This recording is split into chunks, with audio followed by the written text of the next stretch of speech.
1994년에 목사 안수를 받았고요.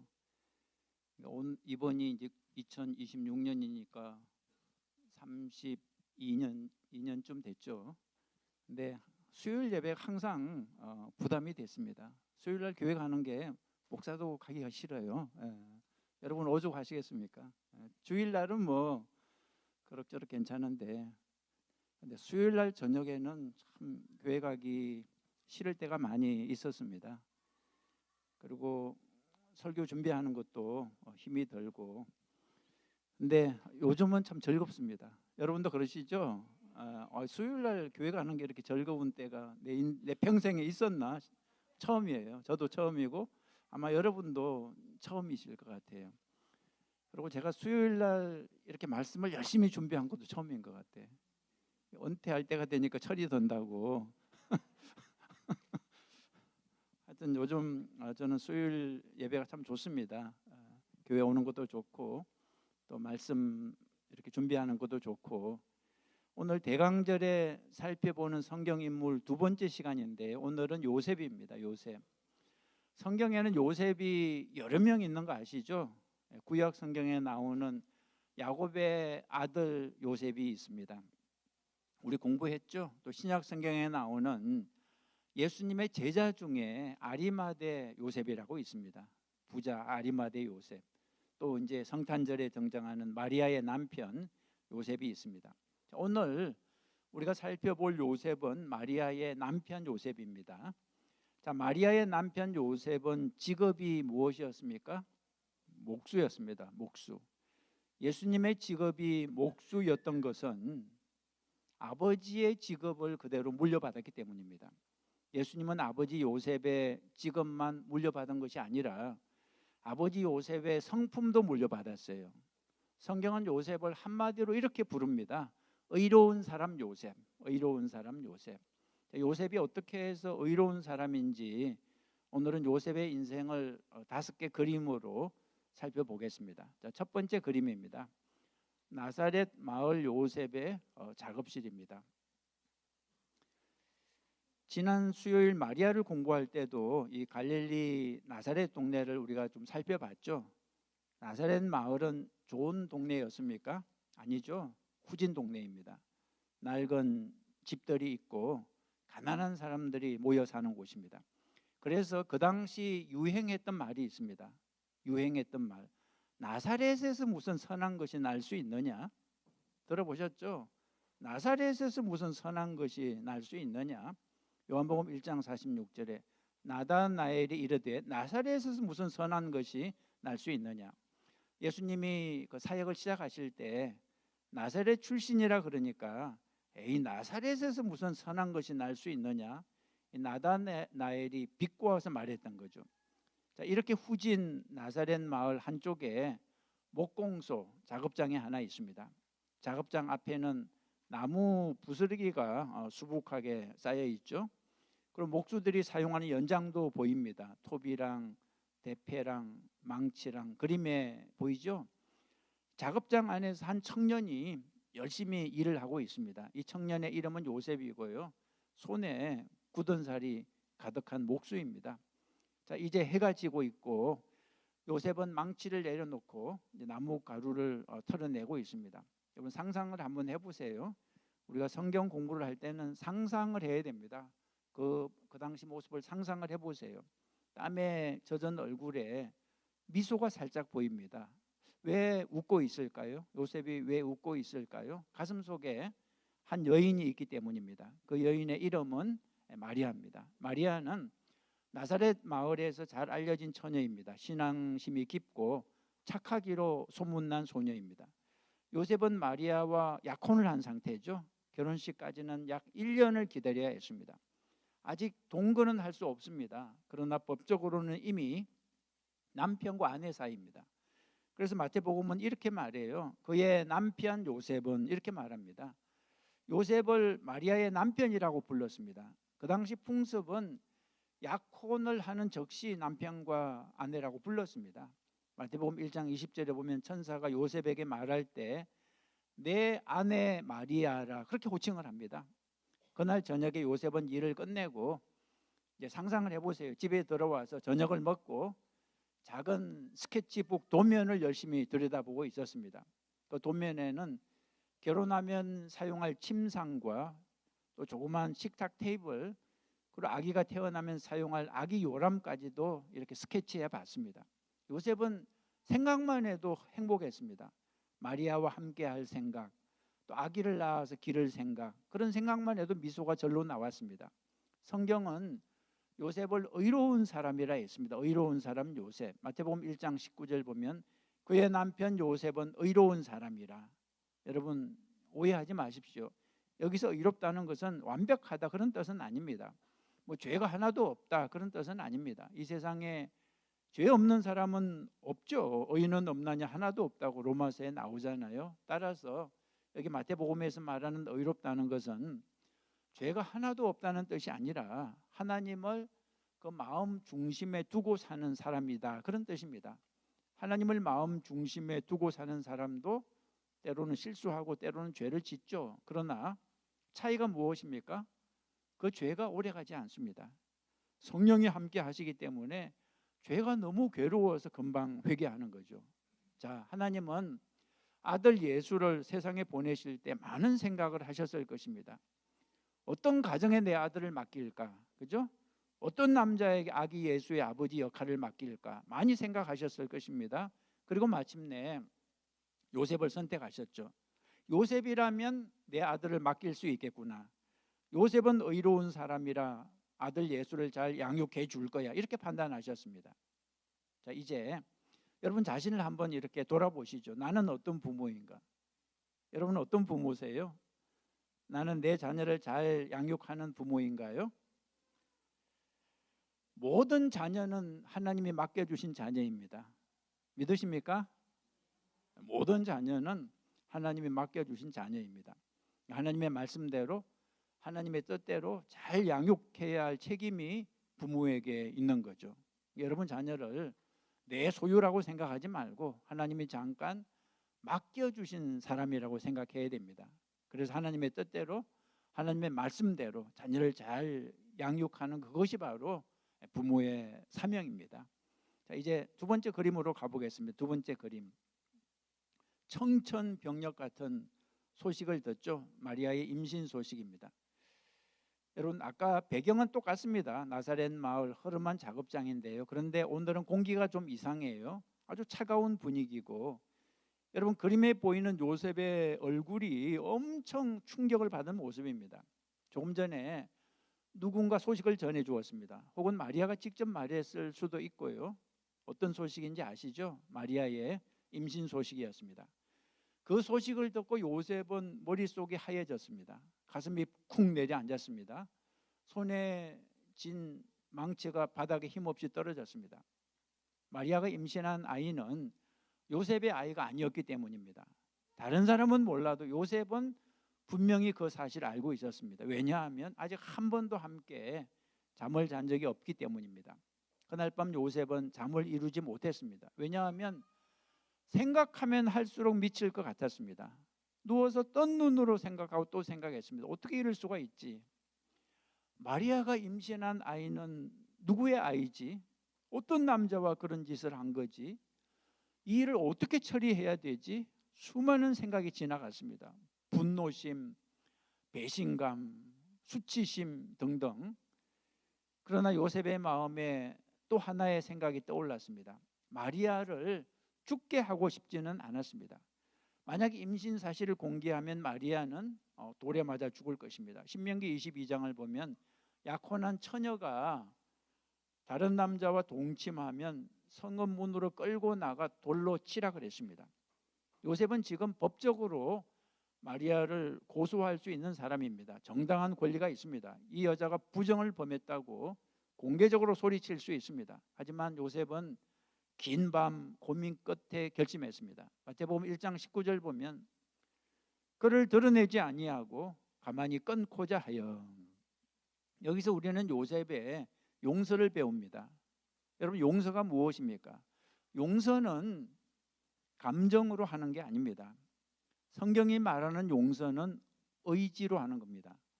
감정으로는 아직 용서할 수 없지만 의지로 용서를 결심하는 거죠. 용서는 내가 가진 권리를 포기하는 것입니다. 나는 나에게 잘못한 사람에게 화낼 권리가 있습니다. 그죠? 나는 나에게 잘못한 사람을 고소할 권리도 있습니다. 나는 나에게 잘못한 사람을 공격할 권리가 있죠. 그런데 그 권리를 내려놓는 것이 용서입니다. 원수 갚는 것을 하나님께 맡기는 것이 용서입니다. 내가 갚지 않겠습니다. 하나님께 맡기겠습니다. 이렇게 결심하는 거죠. 요셉이 그렇게 했습니다. 마리아의 허물을 소문내지 않았습니다. 이 장면에서 우리는 요셉이 왜 의로운 사람인지 또 하나 이유를 알 수 있죠. 의로운 사람은 다른 사람의 허물을 소문내는 사람이 아닙니다. 다른 사람의 허물을 덮어주는 사람이 의로운 사람이라는 거죠. 여러분, 노아의 세 아들 생각나시죠? 노아의 세 아들. 노아가 술에 취해서 벌거벗고 누웠을 때 함은 아버지의 허물을 소문냈습니다. 그러나 셈과 야벳은 옷을 들고 뒷걸음질 쳐 들어가서 아버지의 수치를 덮어주었습니다. 하나님은 아비의 허물을 소문낸 함을 저주하시고 허물을 덮어준 셈과 야벳은 축복해 주셨습니다. 자, 여러분은 어떤 쪽이십니까? 여러분은 어떤 쪽이세요? 우리 교회는 어떤 쪽인가요? 허물을 소문내는 쪽인가요? 아니면 허물을 조용히 덮어주는 쪽인가요? 허물을 소문내는 사람이 종종 하는 말이 있는데요. 이런 말을 해요. 나는 목에 칼이 들어와도 할 말은 해. 내가 없는 사실 말한 것도 아니고 있는 것을 있다고 말했는데 그게 왜 잘못이야? 못생긴 걸 못생겼다고 말했는데 그게 왜 잘못이야? 여러분, 사람들이 싸우는 것을 보면 다 할 말이 있습니다. 다 내가 옳다고 말하고 나름 다 정당한 권리가 있습니다. 내 권리를 주장할 때 싸움은 절대 멈추지 않습니다. 잊지 마십시오. 허물을 덮어줄 때 평화가 오는 것입니다. 내 권리를 내려놓을 때 평화가 오는 거죠. 여러분, 가정에서, 우리 교회에서 내 권리를 주장하지 말고 옳은 소리라고 다 하지 말고 맞는 소리라고 다 하지 말고 내 권리를 내려놓고 상대방 허물을 조용히 덮어주는 그런 사람이 되시기를 주님의 이름으로 축복합니다. 자, 세 번째 그림 보겠습니다. 세 번째 그림. 어두운 밤에 천사의 명령과 요셉의 순종인데요. 요셉은 잠들기 전에 이미 결심했습니다. 무슨 결심을 했죠? 조용히 끊기로 했습니다. 임신했다고 소문내면 마리아가 죽을 수 있으니까 조용히 파혼하기로 했습니다. 그러다가 지쳐서 깊은 잠에 빠졌죠. 그런데 꿈에 빛이 보이면서 천사가 나타났습니다. 이렇게 말했어요. 다윗의 자손 요셉아, 내 아내 마리아 데려오기를 무서워하지 말라. 그에게 잉태된 자는 성령으로 된 것이라. 그리고 계속해서 이렇게 말합니다. 아들을 낳으리니 이름을 예수라 하라. 이는 그가 자기 백성을 그들의 죄에서 구원할 자이심이라. 요셉은 꿈속에서도 깜짝 놀랐습니다. 아니, 성령으로 잉태했다고? 성령으로 잉태하는 것은 한 번도 들어본 적이 없는 방식입니다. 성령으로 잉태해서 처녀가 아이를 가져? 도무지 이해가 되지 않았습니다. 그건 경험에도 맞지 않고 상식에도 맞지 않았습니다. 그런데 요셉이 잠에서 깨어나 이렇게 반응합니다. 마태복음 1장 24절에 요셉이 잠에서 깨어 일어나 어떻게 합니까?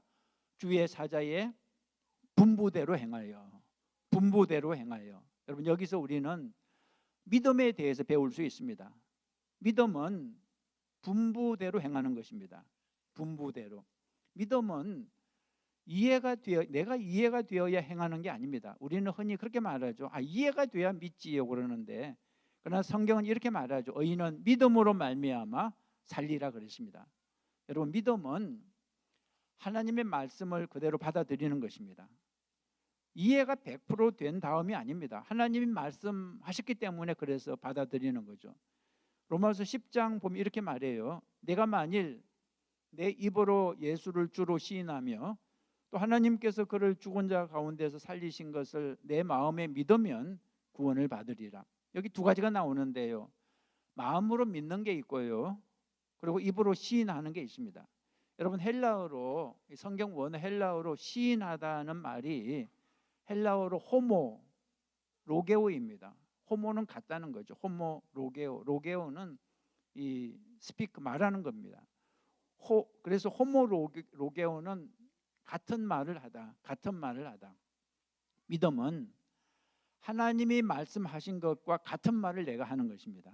하나님이 이렇다 하시면 나도 그렇습니다 하고 말하는 거죠. 자, 하나님이 너는 내 것이다 이렇게 말씀하시면 나도 저는 하나님의 것입니다 이렇게 같이 말하는 것입니다. 하나님이 두려워하지 말라 그렇게 말씀하시면 나도 아멘 두려워하지 않겠습니다 이렇게 말하는 것입니다. 이게 바로 믿음입니다. 호모로게오입니다. 주님과 같은 말을 하는 것이 믿음입니다. 하나님이 요셉에게 말씀하셨어요. 마리아에게 잉태된 것은 성령으로 된 것이다. 이때 요셉이 할 수 있는 반응은 두 가지죠. 첫 번째는 에이 그게 말이 되나요? 믿을 수 없어요. 두 번째는 아멘 말씀대로 믿겠습니다. 요셉은 두 번째를 선택했어요. 호모로게오 믿음을 선택했죠.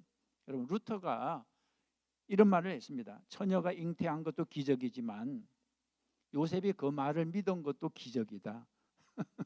그죠? 처녀가 잉태한 것도 기적이지만 요셉이 그 말을 믿은 것도 기적입니다. 믿음은 기적입니다. 인간이 하나님과 같은 말을 하는 것은 참 기적입니다. 몸이 아플 때, 여러분 몸이 아플 때 하나님이 이렇게 말씀하세요. 그가 채찍에 맞음으로 우리는 나음을 받았도다. 우리의 연약한 것을 친히 담당하시고 병을 짊어지셨도다. 그러면 믿음은 같은 말을 해야 됩니다. 아멘 해야 됩니다. 예수님이 채찍에 맞으실 때 나의 질병도 함께 짊어지신 줄 믿습니다. 나음을 받았습니다. 같이 고백해야 됩니다. 여러분 경제적으로 힘들 때 하나님이 이렇게 말씀하세요. 나의 하나님이 그리스도 예수 안에서 영광 가운데 그 풍성한 대로 너희 모든 쓸 것을 채우시리라 이렇게 말씀하시거든요. 그러면 믿음은 같은 말을 해야 됩니다. 아멘. 하나님 제 모든 필요를 채워주실 줄 믿습니다. 쓸 것을 채워주실 줄 믿습니다.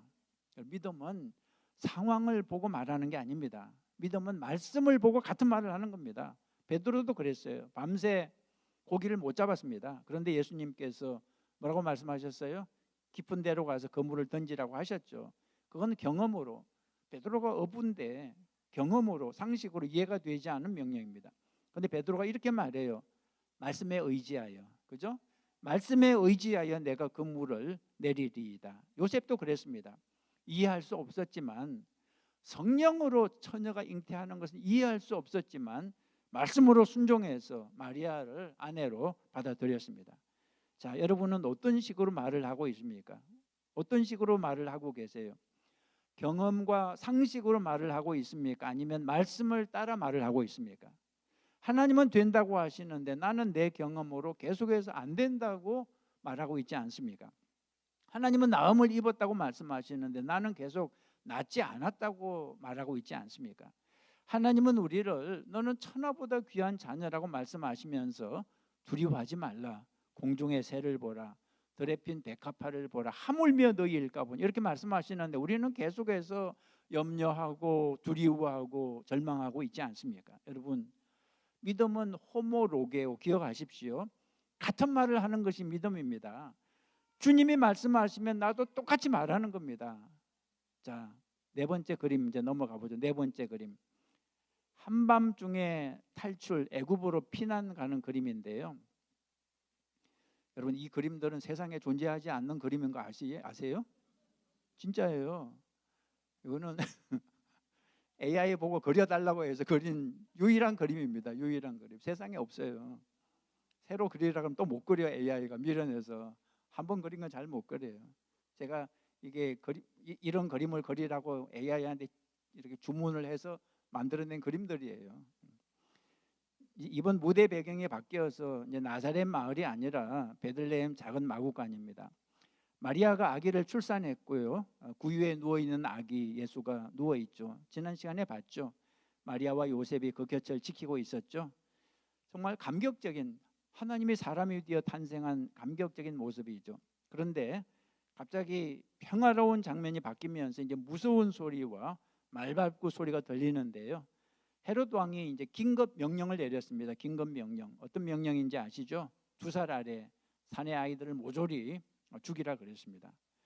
그래서 베들레헴 골목마다 군인들의 군합 발소리가 울립니다. 아이 울음소리가 막 비명으로 바뀌고요. 집집마다 아기 엄마의 통곡 소리가 터져 나옵니다. 바로 그때 요셉이 꿈을 꿉니다. 꿈에 하나님이 말씀하세요. 헤롯이 아기를 찾아 죽이려 하니 일어나 아기와 그의 어머니를 데리고 애굽으로 피하라. 요셉이 벌떡 일어났습니다. 요셉은 적시 순종하는 사람이거든요. 망설이지 않고 짐을 쌌습니다. 그 아기를 안고 마리아와 함께 집을 떠났습니다. 하나님이 말씀하신 대로 어디를 향해서? 애굽을 향해서 길을 떠났습니다. 우리는 이 장면에서 요셉의 기도와 순종을 배웁니다. 첫 번째 기도는 여러분 우리가 기억해야 할 게 있습니다. 하나님은 항상 말씀하신다는 거죠. 문제는 우리가 듣지 못한다는 것입니다. 우리 지금 사회관 안에도 수많은 전파가 떠다니죠. 뭐 TV 방송도 있고 라디오도 있고 와이파이도 있는데요.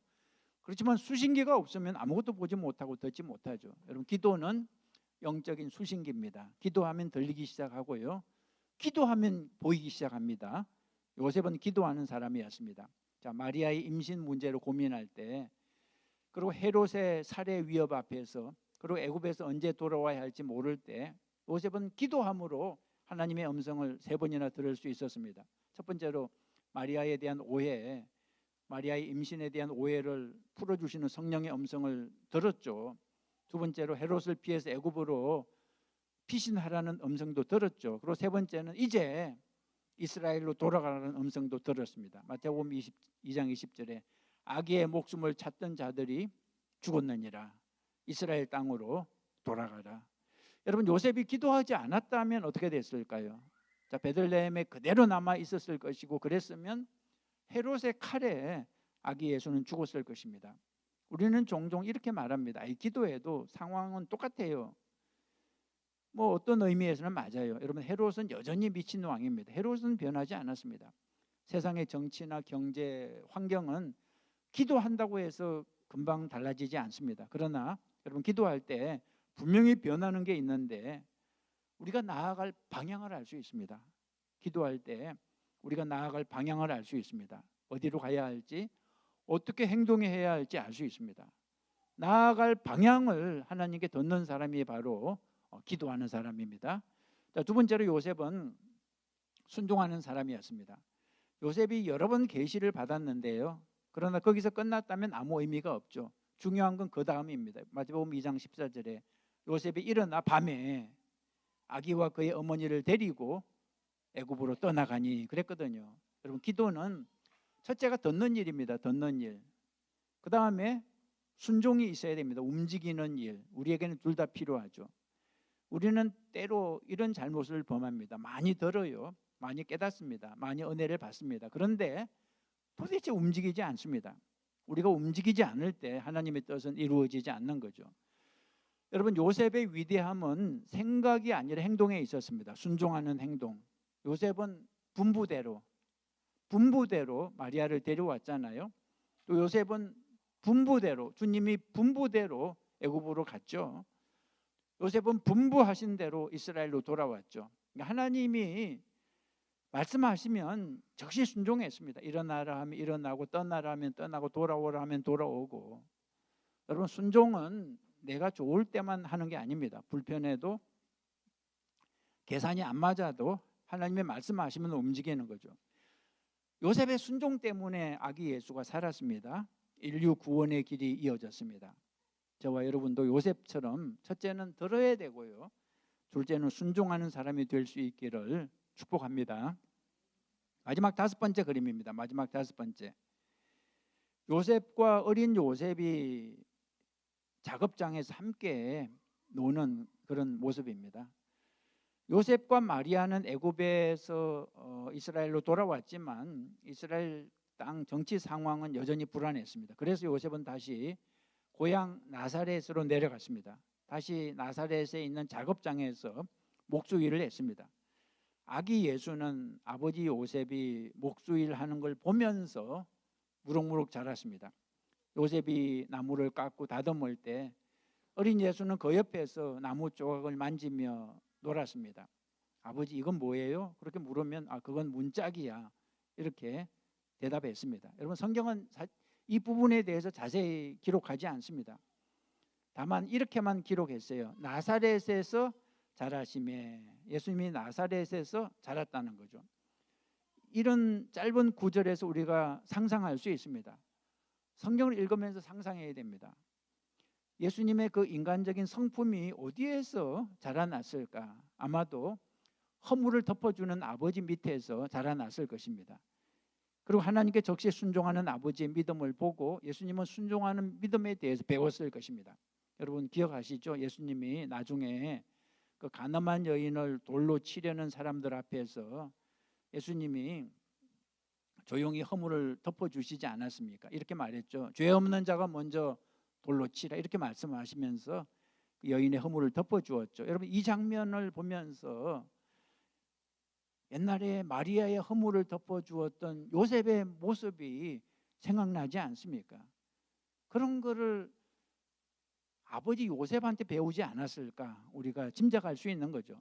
그리고 예수님이 마지막 기도할 때 아버지여 내 원대로 마시옵고 아버지의 원대로 하옵소서, 이렇게 겟세마네 동산에서 기도했는데 그 기도에서도 아버지 요셉이 분부대로, 그죠? 분부대로 순종했던 그 아버지의 모습이 보이는 거죠. 여러분 아버지의 모습이, 부모의 모습이 자녀에게 나타납니다. 원하건 원하지 않건 걸음걸이도 나타나고요. 말하는 습관도 나타나고요. 기도하는 습관도 나타납니다.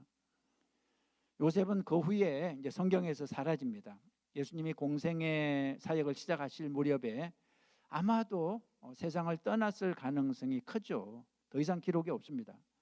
요셉은 더 이상 보이지 않지만 그러나 예수님의 삶 속에 그 의로운 사람 요셉의 모습이 이렇게 나타나는 것을 우리가 읽을 수 있습니다. 말씀을 마치겠습니다. 오늘 우리는 요셉의 인생을 5개 그림으로 살펴봤습니다.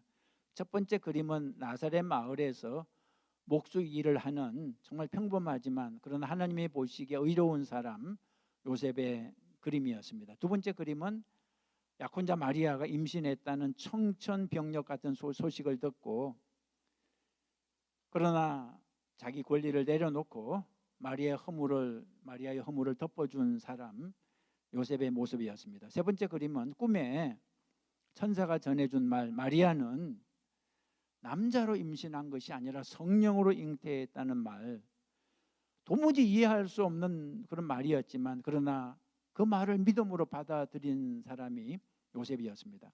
네 번째 그림은 기도와 순종으로 하나님의 음성을 듣고 애굽으로 피해서 요셉과 마리아의 생명을 건진 사람이 요셉이었습니다. 다섯 번째 그림은 다시 나사렛 마을로 돌아와서 아들 예수를 믿음으로 사랑으로 잘 양육하면서 좋은 아버지의 모습을 보여준 사람이 요셉이었습니다.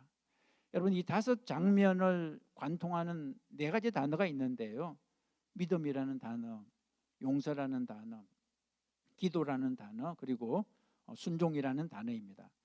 여러분 이 4단어를 오늘 성경 인물 공부의 결론으로 마음에 새기시기 바랍니다. 믿음과 용서와 기도와 순종입니다. 요셉과 같은 믿음으로 용서하는 사람, 허물을 덮어주는 사람, 요셉처럼 기도하고 그리고 분부대로 순종하는 여러분 모두가 되시기를 주님의 이름으로 축복합니다. 기도하시겠습니다. 하나님 아버지, 나사렛의 조용한 목수 요셉을 통해 믿음과 용서와 기도와 순종의 길을 보여주셔서 감사합니다. 우리 마음에 때로는 억울함과 분노, 상처가 있을 때 요셉처럼 나의 권리를 내려놓고 용서하게 하시고 요셉처럼 기도를 통해 하나님의 음성을 듣게 하시며 들은 말씀 앞에서 즉시 순종하는 저희들 되게 하여 주옵소서. 이번 대강절에 우리의 가정과 교회가 서로의 허물을 덮어주고 살리는 공동체가 되게 하여 주시옵소서. 예수님의 이름으로 기도했습니다. 아멘. 네, 소그룹으로 이제 모이시기 바랍니다.